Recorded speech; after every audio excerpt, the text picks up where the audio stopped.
Hello guys and welcome back to best car picks. നമുക്കറിയാം Maruti Suzuki ഇന്ത്യയിലെ number 1 car manufacture ആണ് sales wise. പക്ഷേ എന്നാലും അവരുടെ വാഹനങ്ങളും കുറച്ചധികം സാധനങ്ങൾ 2023 വിൽക്കാതെ കിടക്കുന്നുണ്ട്. ചില വണ്ടികളുടെ സ്റ്റോക്ക് അതിൻ്റെയൊക്കെ ക്ലിയറൻസിൻ്റെ ഭാഗമായിട്ടും അതുപോലെ ഇപ്പോഴത്തെ വേരിയൻസിലൊക്കെ അവർ കുറച്ചധികം ഓഫേഴ്സ് ഇപ്പോൾ കൊടുക്കുന്നുണ്ട്. അതെന്തൊക്കെയാണെന്നാണ് നമ്മൾ നോക്കാൻ പോകുന്നത്. ആൻഡ് ഇതിൽ ഏറ്റവും കൂടുതൽ ഓഫേഴ്സ് വരുന്നത് ഇപ്പോൾ ജിംനിയിലാണ്. ഇഷ്ടം പോലെ സോളിഡ് ആയിട്ടുള്ള ഓഫേഴ്സാണ് ജിംനിയിൽ കിട്ടുന്നത്. ഈവൻ 2023 അവസാനിക്കുന്നത് വരെ തന്നെ ഇതിൻ്റെ അകത്ത് 2 ലക്ഷം രൂപയുടെ ഓഫേഴ്സ് ഉണ്ടായിരുന്നു. അതും ഡയറക്റ്റ് പ്രൈസിൽ തന്നെ അവർ കട്ട് കൊടുക്കുമായിരുന്നു. ഇപ്പോൾ അങ്ങനെ പ്രൈസ് ഡയറക്റ്റ് എക്സ്ഷോറൂമിൽ സ്ലാഷ് ചെയ്തിട്ടില്ല, പക്ഷേ ഓഫേഴ്സിൻ്റെ രൂപത്തിലാണ് കൊടുക്കുന്നത്. അതായത് ഈ 2024 സ്റ്റാർട്ട് ചെയ്ത സമയത്ത് നമുക്ക് 50,000 വരെയുള്ള ഓഫേഴ്സ് ഉണ്ടായിരുന്നുള്ളൂ ഈ വാഹനത്തിൽ. ഇപ്പോൾ പക്ഷേ 50,000 പ്ലസ് 1 ലാക്ക്, അതായത് ആൽഫ മോഡൽ നിങ്ങൾ എടുക്കുകയാണെങ്കിൽ അതിൻ്റെ അകത്ത് നമുക്ക് സ്ട്രൈറ്റ് ആയിട്ട് 1.5 ലക്ഷം രൂപയുടെ ഓഫേഴ്സാണ് കിട്ടുന്നത്. ആൻഡ് ഈവൻ നിങ്ങളിപ്പോൾ ഇതിൻ്റെ ബേസ് മോഡൽ ആകെ 2 വേരിയൻറ്റ് ഇതിൻ്റെ അകത്തുള്ളൂ, സീറ്റയും ആൽഫയും. സീറ്റ് എടുക്കുകയാണെങ്കിൽ അതിൻ്റെ അകത്തും 50,000 ഓഫേഴ്സ് കൊടുക്കുന്നുണ്ട്. നേരത്തെ നമുക്ക് സീറ്റയിൽ 2 ലാക്സിൻ്റെ ഓഫേഴ്സ് ഉണ്ടായിരുന്നു 2023. ആ ഓഫേഴ്സിൽ വണ്ടി എടുത്തവരുടെ ഭാഗ്യമാണ്, കാരണം ആ ഒരു പ്രൈസ് പോയിന്റിൽ തീർച്ചയായും ആ വാഹനം വെറുത്തായിരുന്നു. ഇതിപ്പോൾ അവർ ഇനീഷ്യലി ഇറക്കിയ സമയത്ത് ആ ഒരു ബുക്കിംഗ്സ് ഒക്കെ ഉണ്ട്, അതായത് ഭയങ്കര നല്ല റെസ്പോൺസ് ഇനീഷ്യലി അവർക്ക് ഈ വാഹനത്തിന് കിട്ടി ബുക്കിംഗ്സ് വൈസ്. അതുകൊണ്ട് തന്നെ ഇവർ ഇതിൻ്റെ പ്രൈസ് ഇട്ട സമയത്ത് ഭയങ്കര ഹൈ പ്രൈസ് പോയിന്റിലായിരുന്നു ആദ്യം ഇറക്കിയത്. അതുകൊണ്ട് തന്നെ ആൾക്കാർ അത്രയധികം നന്നായിട്ട് വാങ്ങിയില്ല. ബുക്ക് ചെയ്തവർ തന്നെ കുറേ പേര് ക്യാൻസൽ ചെയ്തു, അത് കഴിഞ്ഞ് ഥാർ എടുത്തു. അങ്ങനെ ഈ വാഹനം ഒരു വളരെ വലിയ ഫ്ലോപ്പായി മാറി. ഈവൻ നമ്മൾ ഇവരുടെ പോർട്ട്ഫോളിയോ നോക്കുകയാണെങ്കിൽ ഏകദേശം 2,000 വണ്ടികളുടെ അടുത്ത് വെച്ച് ഇതൊരു മാസം പ്രൊഡ്യൂസ് ചെയ്യാൻ തന്നെ അവരുടെ ടാർഗറ്റ് ഉണ്ടായിരുന്നുള്ളൂ. ഭയങ്കര വലിയ ഹൈ നമ്പേഴ്സ് ഒന്നും ഇല്ല, 5,000 10,000 അത്ര ഒന്നും ഇല്ല, ജസ്റ്റ് ഈ 1,000 to 2,000 റേഞ്ച് ഉണ്ടായിരുന്നുള്ളൂ. പക്ഷേ അതിൻ്റെ പകുതിയൊക്കെയാണ് അവർക്ക് ഇപ്പോൾ ആകപ്പാടെ സെയിൽസ് മീറ്റ് ചെയ്യാൻ പറ്റുന്നത്. ജസ്റ്റ് 200 to 300 റേഞ്ചിൽ മാത്രമാണ് ജിംനിക്ക് ഇപ്പോൾ ഒരു മാസം സെയിൽസ് കിട്ടുന്നത്. സത്യത്തിൽ ഇവർ റീബ്രാൻഡ് ചെയ്തിരിക്കുന്ന നമ്മുടെ ടൊയോട്ടയുടെ ഹൈക്രോസ് ഉണ്ട്, ഇൻവിക്ടോ, അതിന് തന്നെ ഏകദേശം 150 to 200 വണ്ടികളുടെ സെയിൽസ് ഒരു മാസം കിട്ടുന്നതാണ്. അവിടെയാണ് ജിംനി ഇവിടെ 250-300 ഒക്കെ വെച്ച് കഷ്ടപ്പെട്ടുകൊണ്ടിരിക്കുന്നത് സെയിൽസിൽ. അതും ഈ വണ്ടി ഇവർ ആദ്യം 3 ഡോർ ഇറക്കാണ്ട് കഷ്ടപ്പെട്ട് 5 ഡോർ നമുക്ക് ഇന്ത്യക്ക് വേണ്ടി തന്നെ ഡെവലപ്പ് ചെയ്ത് ഒക്കെ ഇറക്കിയതാണ്. ഇന്ത്യയിൽ 3 ഡോർ പ്രാക്ടിക്കൽ അല്ല എന്ന് പറഞ്ഞ്. പക്ഷേ അതിനിപ്പോൾ യാതൊരു അർത്ഥമില്ലാണ്ടായിപ്പോയി. കാരണം 3 ഡോർ ഇവരുടെ നേരത്തെ ഇറക്കിയിരുന്നെങ്കിൽ ചിലപ്പോൾ അത് ഹിറ്റായനെ, കുറച്ചുകൂടെ കുറഞ്ഞ പ്രൈസിൽ. പക്ഷേ 5 ഡോർ അവർ ഈ ഹൈ പ്രൈസ് പോയിന്റിൽ ഇറക്കിയിട്ട് അത് അധികം ആർക്കും വേണ്ടാതെയായി. പക്ഷെ എന്തായാലും ഡെവലപ്പ് ചെയ്ത സ്ഥിതിക്ക് വേറെ കുറച്ച് മാർക്കറ്റുകളിലും വിൽക്കുന്നുണ്ട്, ഇന്ത്യയിൽ മാത്രമല്ല വിൽക്കുന്നത്. ഇന്ത്യയാണ് പക്ഷേ 5 ഡോറിൻ്റെ മെയിൻ പ്രൊഡക്ഷൻ ഹബ്ബ്. ഇനി അടുത്ത വാഹനം ഗ്രാൻഡ് വിറ്റാരയാണ്. ഈ വണ്ടിയിൽ എന്തിനാണ് ഓഫേഴ്സ് കൊടുക്കുന്നത് എന്ന് നിങ്ങൾ വിചാരിക്കുന്നുണ്ടാവുമായിരിക്കും. കാരണം അത്യാവശ്യം നല്ല സോളിഡ് സെയിൽസ് ഉള്ള ഒരു വാഹനം തന്നെയാണ് ഗ്രാൻഡ് വിറ്റാര. പക്ഷേ ഈ വാഹനത്തിന് 2023 കുറച്ച് സ്റ്റോക്ക് ബാക്കിയുണ്ട്. ആൻഡ് അതിൻ്റെ പിന്നെ ഇപ്പോഴത്തെ കൂടെ ചില വാഹനങ്ങളിലൊക്കെ അത് ഇപ്പോഴത്തെ മോഡൽസിന് ഓഫേഴ്സ് കുറവായിരിക്കും. പക്ഷേ കൂടുതലും 2023 മോഡൽസിനാണ് ഓഫേഴ്സ് കൊടുക്കുന്നത്. എന്തായാലും ഇതുവരെ നമുക്ക് ഗ്രാൻഡ് വിറ്റാരിൽ 74,000 വരെയുള്ള മാക്സിമം ഡിസ്കൗണ്ട് ആയിരുന്നു ഉണ്ടായിരുന്നത്. അതിൻ്റെ കൂടെ അവരൊരു 38,000 അതിൻ്റെ അടുത്ത ഭാഗത്തുള്ള എക്സ്റ്റൻഡഡ് വാറൻറ്റിയുടെ പാക്കേജ് കൊടുക്കുന്നുണ്ടായിരുന്നു. പക്ഷേ ഇപ്പോൾ അതല്ല, ഇപ്പോൾ മാക്സിമം ഓഫേഴ്സ് നമുക്ക് 1.4 lakhs വരെ അവൈലബിൾ ആണ്. ആൻഡ് അത് ഈ വാഹനത്തിന് സ്ട്രോങ് ഹൈബ്രിഡ് വേരിയൻസിലാണ് അത്ര ഓഫേഴ്സ് കിട്ടുന്നത്. ഈ സ്ട്രോങ് ഹൈബ്രിഡ് കമ്പാരിറ്റീവ്ലി ഒരു ഇത്തിരി സ്ലോ മൂവിങ് ആണ്. പക്ഷെ എന്നാൽ പോലും നമ്മൾ മറ്റുള്ള സ്ട്രോങ് ഹൈബ്രിഡ്സ് ഇന്ത്യയിൽ വരുന്നത് ഇപ്പോൾ സിറ്റി, HEV അതൊക്കെ വെച്ച് കമ്പയർ ചെയ്യുകയാണെങ്കിൽ ഇതിൻ്റെ സ്ട്രോങ് ഹൈബ്രിഡിന് കുറച്ചുകൂടെ സെയിൽസ് കൂടുതലാണ്. ഇത് മാത്രമല്ല, ഇതും അതുപോലെ തന്നെ നമ്മുടെ ഹൈറൈഡറിൻ്റെ ഒക്കെ സ്ട്രോങ് ഹൈബ്രിഡ് അത്യാവശ്യം നല്ല മൂവ്മെൻ്റ് ഉള്ള വണ്ടികളാണ്. ടോട്ടൽ സെയിൽസ് നമ്മൾ ഗ്രാൻഡ് വിറ്റാരയുടെ എടുക്കുകയാണെങ്കിൽ ഓൾമോസ്റ്റ് 20% അടുത്താണ് ഹൈബ്രിഡിന് സെയിൽസ് കിട്ടുന്നത്. എനിവേ 1.4 lakhs വരെ ഹൈബ്രിഡിന് മാക്സിമം ഡിസ്കൗണ്ട് ഉള്ളത്. ഇനി അതല്ല, നിങ്ങൾ മൈൽഡ് ഹൈബ്രിഡ് എടുക്കുകയാണെങ്കിൽ അതിൻ്റെ അകത്ത് നമുക്ക് ഡിസ്കൗണ്ട് കുറച്ച് കുറവാണ്. സീറ്റ വേരിയൻറ്റിലും ആൽഫ വേരിയൻറ്റിലും 64,000 അടുത്ത് കിട്ടുന്നുണ്ട്, അത് വലിയ കുഴപ്പമില്ല. പക്ഷേ അതിന് താഴേക്ക് വരികയാണെങ്കിൽ സിഗ്മയിൽ നമുക്ക് ജസ്റ്റ് 34,000 ഡിസ്കൗണ്ട് മാത്രമേ കിട്ടുന്നുള്ളൂ. ഇനി നിങ്ങൾ CNG നോക്കുകയാണെങ്കിൽ അവിടെ ഡിസ്കൗണ്ട് ജസ്റ്റ് 14,000 രൂപയുടെ ഉള്ളൂ, വളരെ കുറവാണ്. ഈ ബേസ് മോഡലിൻ്റെ ഒരു ടേംസിൽ നമ്മൾ നോക്കിക്കഴിഞ്ഞാൽ 34,000 സത്യം പറഞ്ഞാൽ അത്ര കുറവല്ല. കാരണം നേരത്തെ ജസ്റ്റ് 14,000 രൂപ ഡിസ്കൗണ്ട് ഉണ്ടായിരുന്നുള്ളൂ. അതിപ്പോൾ ഒരു കൂട്ടി 20,000 മുകളിലേക്ക് ആക്കിയിട്ടാണ് 34,000 റേഞ്ചിൽ എത്തിച്ചത്. അപ്പോൾ അങ്ങനെ നോക്കുകയാണെങ്കിൽ വലിയ കുഴപ്പമില്ല. പിന്നെ ഈ വണ്ടി എന്ന് പറയുമ്പം അങ്ങനെ ഔട്ട്ഡേറ്റഡ് ആയി നിൽക്കുന്ന ഒരു വണ്ടിയൊന്നുമല്ല, ആൾക്കാർക്ക് വേണ്ടാത്ത വണ്ടിയൊന്നുമല്ല. അതുകൊണ്ട് നിങ്ങൾ അത്യാവശ്യം നല്ല ഡിസ്കൗണ്ടഡ് പ്രൈസിൽ ഇത് കിട്ടുമ്പോൾ എടുത്താലും നമുക്കൊരിക്കലും കുറ്റം പറയാൻ പറ്റില്ല.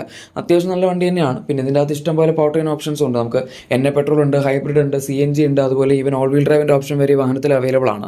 ഇനി അടുത്ത വാഹനം നമ്മുടെ ഫ്രോങ്സ് ആണ്. ഈ വണ്ടി അവർ ഇനീഷ്യലി ഇറക്കിയ സമയത്ത് ഭയങ്കര ഹൈ സെയിൽസ് ഉണ്ടായിരുന്ന വണ്ടിയല്ല, 8,000 to 10,000 റേഞ്ചിൽ സെയിൽസ് കിട്ടുമായിരുന്നു. പക്ഷേ അത് ഇവരുടെ ഈ ഒരു പ്രൈസ് പോയിന്റിൽ വരുന്ന വണ്ടി വെച്ച് നോക്കുമ്പോൾ ആവറേജ് സെയിൽസ് ആയിട്ടേ പറയാൻ പറ്റുള്ളൂ, സുസുക്കി സ്റ്റാൻഡേർഡ്സിൽ, അല്ലാണ്ട് ബാക്കി കമ്പനികൾ വെച്ച് നോക്കുമ്പോൾ അല്ല. പക്ഷേ എന്തായാലും ഇപ്പോൾ ഇതിന് സെയിൽസ് നന്നായിട്ട് കൂടിയിട്ടുണ്ട്. 12,000 to 14,000 ആൻഡ് ഈവൻ 15,000 അടുത്ത് വരെയൊക്കെ ഇതിന് സെയിൽസ് കിട്ടിയ സംഭവങ്ങൾ നമ്മൾ കണ്ടിട്ടുണ്ട്. എന്തായാലും ഈ വണ്ടിയുടെ കൂടുതൽ ആൾക്കാർ വാങ്ങുന്നത് 1.2 ലിറ്റർ മോഡൽസ് ആണ്. ആൻഡ് ഏറ്റവും കൂടുതൽ സെയിൽസ് വരുന്നത് ഇതിൻ്റെ ഡെൽറ്റ പ്ലസ് 1.2 ലിറ്റർ എണ്ണ പെട്രോൾ വേരിയൻസിനാണ്. ആരും വാങ്ങാത്ത ഒരു വേരിയൻറ്റ് ഇതിൻ്റെ അകത്തുണ്ട്, അതാണ് ഇതിൻ്റെ 1 ലിറ്റർ ടർബോ പെട്രോൾ മോഡൽസ്. ഇതിൻ്റെ ടോട്ടൽ സെയിൽസിൻ്റെ ജസ്റ്റ് 15-20% അടുത്ത് മാത്രമാണ് ടർബോ പെട്രോളിന് സെയിൽസ് വരുന്നത്. അത് വളരെ കുറവാണ്. കാരണം ഈ വാഹനത്തിൻ്റെ അകത്ത് അവർ ശരിക്കും പറഞ്ഞാൽ ഒരു പുതിയ എൻട്രി ആയിട്ടാണ് ടർബോ പെട്രോൾ കൊണ്ടുവന്നത്. പണ്ട് ബലേനോ RSലാണ് നമുക്ക് ആദ്യമായിട്ട് K10C ടർബോ ചാർജ് എഞ്ചിൻ കിട്ടുന്നത്. അതിനുശേഷം പിന്നെ ഇതിൻ്റെ അകത്ത് അവർ കൊണ്ടുവന്നു, പക്ഷേ വീണ്ടും ഫെയിലിയറായി എന്ന് പറയേണ്ടി വരും. അതുകൊണ്ട് തന്നെ ടെർബോയിൽ നമുക്ക് അത്യാവശ്യം നല്ല ഓഫേഴ്സ് കിട്ടുന്നുണ്ട്. ഇപ്പം മാക്സിമം 77,000 വരെയുള്ള ഓഫേഴ്സാണ് നമുക്ക് ടെർബോയിൽ കിട്ടുന്നത്. ആൻഡ് ടെർബോ നമുക്ക് മെയിനായിട്ട് ZTയിലും ആൽഫയിലുമാണ് വരുന്നത്. പിന്നെ ഡെൽറ്റ പ്ലസിലുണ്ട്, പക്ഷേ അത് മാനുവൽ മാത്രമേ ഉള്ളൂ, ഓട്ടോമാറ്റിക് ഇല്ല. ഇനി നിങ്ങൾ ഇതിൻ്റെ എണ്ണ പെട്രോളാണ് നോക്കുന്നതെങ്കിൽ അതിന് ഡിസ്കൗണ്ട് കുറവാണ്. 34,500 റുപ്പീസിൻ്റെ അടുത്തുള്ള ഡിസ്കൗണ്ട് മാത്രമേ നമുക്ക് എണ്ണ പെട്രോൾ വേരിയൻസിൽ കിട്ടുന്നുള്ളൂ. CNG എടുക്കുകയാണെങ്കിൽ അതിലും കുറവാണ്, ജസ്റ്റ് 12,000 അടുത്ത് മാത്രമേ ഡിസ്കൗണ്ട് വരുന്നുള്ളൂ. അതുകൊണ്ട് ഇപ്പം പറയാനുള്ളത് എന്താണെന്ന് വെച്ചാൽ മാക്സിമം നിങ്ങൾ ഇതിൻ്റെ ടർബോ ചാർജ് വേർഷൻ നോക്കുന്നുണ്ടെങ്കിൽ ഡിസ്കൗണ്ട് അവൈൽ ചെയ്യാൻ നോക്കുക എന്നുള്ളതാണ്. കാരണം ഈ വണ്ടിയുടെ ടർബോ അടിപൊളിയാണ്. നമുക്ക് ഈ ഒരു പ്രൈസ് പോയിന്റിൽ കിട്ടുന്നതിൽ മിക്കവാറും ഏറ്റവും ഫാസ്റ്റ് ആയിട്ടുള്ള വാഹനം ഇത് തന്നെയായിരിക്കും. ഓൺ പേപ്പർ ഫിഗേഴ്സിൽ അങ്ങനെ തോന്നുന്നില്ല, കാരണം ജസ്റ്റ് 100 bhp പവറും 147.8 Nm ടോർക്കും ഒക്കെ ഉള്ളൂ. പക്ഷേ ശരിക്കും നമ്മൾ ഓടിക്കുന്ന സമയത്ത് വണ്ടിക്ക് ഭയങ്കര വലിയ വെയിറ്റ് ഇല്ല, 1000 കിലോസിൻ്റെ അടുത്തേ ഉള്ളൂ. ആൻഡ് ഇതിൻ്റെ അകത്ത് വരുന്ന എഞ്ചിൻ ഭയങ്കര പെപ്പിയാണ്. അറിയാലോ, സുസുക്കിയുടെ ഒരു ക്യാരക്ടറുള്ള അത്യാവശ്യം നല്ല ഹൈ ഡ്രൈവിംഗ് എഞ്ചിനാണ്. അതിൻ്റെ അകത്ത് ഈ നല്ല ബോഡിയും അതുപോലെ ടർബോ ചാർജറും കൂടെ വരുമ്പോഴേക്കും നല്ലൊരു പവർ കോമ്പിനേഷനാണ് നമുക്ക് കിട്ടുന്നത്. അതുകൊണ്ട് ഓടിക്കുമ്പോഴൊക്കെ നല്ല ഫൺ ടു ഡ്രൈവ് ആയിട്ട് ഓടിച്ചു നടക്കാൻ പറ്റും. ഇവരിതിൻ്റെ അകത്തൊരു ഹാച്ച് പാക്കിനകത്ത് എഞ്ചിൻ കൊടുത്തിരുന്നെങ്കിൽ ഇത്രയാണ് നല്ലതായനെ എന്ന് പറയും. ഇതിപ്പോൾ ഒരു ക്രോസ് ഓവർ ആയതുകൊണ്ട് കുറച്ച് ഹൈ റൈഡിംഗ് ഒക്കെയാണ്. അതുകൊണ്ടുള്ളൊരു പ്രശ്നം ഈ വാഹനത്തിന് ഹാൻഡ്ലിംഗ് കുറച്ച് ആവറേജ് ആണ് എന്നുള്ളൂ. പക്ഷേ പവറിൽ യാതൊരു കോംപ്രമൈസും ഇല്ല. ഇനി അടുത്ത ലാസ്റ്റ് ആൻഡ് ഫൈനൽ വാഹനം XL6 ആണ്. ഈ വണ്ടി ഭയങ്കര ട്രെൻഡിങ്ങിൽ നിൽക്കുന്ന വണ്ടിയൊന്നുമല്ല, കാരണം കൂടുതൽ ആൾക്കാരും എർട്ടിഗയാണ് വാങ്ങുന്നത്. പണ്ടൊക്കെ ഇതിൻ്റെ ഈ ഡ്വൽ ജെറ്റ് വേർഷൻ ഇറങ്ങുന്നതിന് മുമ്പ്, അതായത് ചെറിയൊരു ഫേസ് ലിഫ്റ്റ് അവർ കൊടുത്തായിരുന്നു. ഈ ഫേസ് ലിഫ്റ്റ് ഇറങ്ങുന്നതിന് മുമ്പ് XL6 ഭയങ്കര വാല്യൂ ആയിരുന്നു. ഇതിൻ്റെ ബേസ് മോഡൽ നമുക്ക് 12 lakhsന് താഴെ കിട്ടുമായിരുന്നു. അതിൻ്റെ അകത്ത് ഇഷ്ടം പോലെ ഫീച്ചേഴ്സ് ഉണ്ടായിരുന്നു, നമുക്ക് ഡേ ടു ഡേ യൂസിൽ വരുന്ന എല്ലാ സാധനങ്ങളും ഉണ്ടായിരുന്നു. പക്ഷേ അത് കഴിഞ്ഞ് ഫേസ് ലിഫ്റ്റ് അവർ ഇറക്കിയപ്പോഴേക്കും 14 lakhsന് അടുത്തായി ബേസ് മോഡലിൻ്റെ പ്രൈസ് ഓൺ റോഡ്. ഞാനല്ല ഓൺ റോഡ് ആട്ടോ ഉദ്ദേശിച്ചത്, എക്സ്ഷോറും അല്ല. പക്ഷേ നമുക്ക് അതേസമയം എർട്ടിഗയുടെ ടോപ്പ് എൻഡോ അല്ലെങ്കിൽ സെക്കൻഡ് ടോപ്പോ ഒക്കെ ആ ഒരു പ്രൈസ് പോയിന്റിൽ ആക്ച്വലി അതിലും ഇഷ്ടംപോലെ താഴെ പ്രൈസിൽ തന്നെ നമുക്ക് കിട്ടുമായിരുന്നു. അപ്പോൾ ആൾക്കാർ കൂടുതലും എർട്ടിഗ പ്രിഫർ ചെയ്യാൻ തുടങ്ങി. ഇതിൻ്റെ അകത്തുള്ളൊരു അഡ്വാൻറ്റേജ് എന്ന് പറയുന്നത് നമുക്ക് ഇതിൻ്റെ അകത്ത് സെക്കൻഡ് റോയിൽ ക്യാപ്റ്റൻ സീറ്റ്സ് അവൈലബിൾ ആണ് എന്നുള്ളതാണ്. പക്ഷേ കൂടുതൽ ആൾക്കാരും പ്രാക്ടിക്കാലിറ്റി ഒക്കെ നോക്കുന്ന സമയത്ത് ബാക്കിൽ നമുക്ക് സെക്കൻഡ് റോയിൽ ബെഞ്ച് സീറ്റ് ആണെങ്കിൽ അത്രയും കൂടുതൽ ആൾക്കാരെ ഇരുത്താം എന്നുള്ളതൊക്കെ വെച്ചായിരിക്കും എർട്ടിഗ കൂടുതൽ പ്രിഫർ ചെയ്യുന്നത്. ഈ വണ്ടിക്ക് പൊതുവേ പ്രിഫറൻസ് കുറവാണ്. ആൻഡ് 2,000-4,000 ഇടയിലാണ് ഇതിന് സെയിൽസ് കിട്ടാറുള്ളത്. എനിവേ ഡിസ്കൗണ്ടിൻ്റെ കേസ് എടുക്കുകയാണെങ്കിൽ ഇതിൻ്റെ പ്യുവർ പെട്രോൾ വേരിയൻസ് നമ്മൾ നോക്കുകയാണെങ്കിൽ, അതായത് മൈൽഡ് ഹൈബ്രിഡ് വേരിയൻസ് നോക്കുകയാണെങ്കിൽ 40,000 വരെയുള്ള മാക്സിമം ഡിസ്കൗണ്ടാണ് ഈ ഒരു വാഹനത്തിൽ കിട്ടുന്നത്. ഇനി CNG ആണ് നിങ്ങൾ നോക്കുന്നതെന്നുണ്ടെങ്കിൽ 25,000 വരെയുള്ള ഡിസ്കൗണ്ടാണ് ഇതിനകത്ത് കിട്ടുന്നത്. CNG ആണ് നോക്കുന്നതെങ്കിൽ ഒരു പക്ഷേ നിങ്ങൾ എർട്ടിഗ നോക്കാനാണ് ചാൻസ് കൂടുതൽ. XL6 അവർ കൊടുക്കുന്നുണ്ട്, പക്ഷേ കൂടുതൽ ആൾക്കാരും CNG പ്രാക്ടിക്കാലിറ്റി ആ ഒരു യൂസൊക്കെ വെച്ചായിരിക്കും എടുക്കുന്നത്. അപ്പോൾ എർട്ടിഗയിലാണ് നമുക്ക് കൂടുതൽ പ്രാക്ടിക്കലായിട്ട് 7 സീറ്റ്സും അതുപോലെ കുറച്ചുകൂടെ കുറഞ്ഞ പ്രൈസൊക്കെ കിട്ടുന്നത്. ഈ വണ്ടി എടുക്കുന്നവരുണ്ടായിരിക്കും, പക്ഷേ കമ്പാരിറ്റീവ്ലി കുറവാണ് CNG എടുക്കുന്നവർ, അത്രേ ഉള്ളൂ. പെട്രോൾ എന്തായാലും 40,000 ഡിസ്കൗണ്ട് എന്ന് പറയുമ്പം ഒരു വളരെ ഡീസൻ്റ് ആയിട്ടുള്ള ഡിസ്കൗണ്ട് ആണ്. ഭയങ്കര ഹൈ എന്നൊന്നും പറയാനില്ല, കാരണം ഓൾറെഡി ഇത് അത്യാവശ്യം നല്ല എക്സ്പെൻസീവ് ആയിട്ടുള്ളൊരു വാഹനമാണ്. ആൻഡ് ആ ഒരു പ്രൈസ് പോയിന്റ് നമുക്ക് എഞ്ചിനൊക്കെ കിട്ടുന്ന ഒരു ഇത്തിരി ബേസിക് ആണെന്ന് പറയേണ്ടി വരും.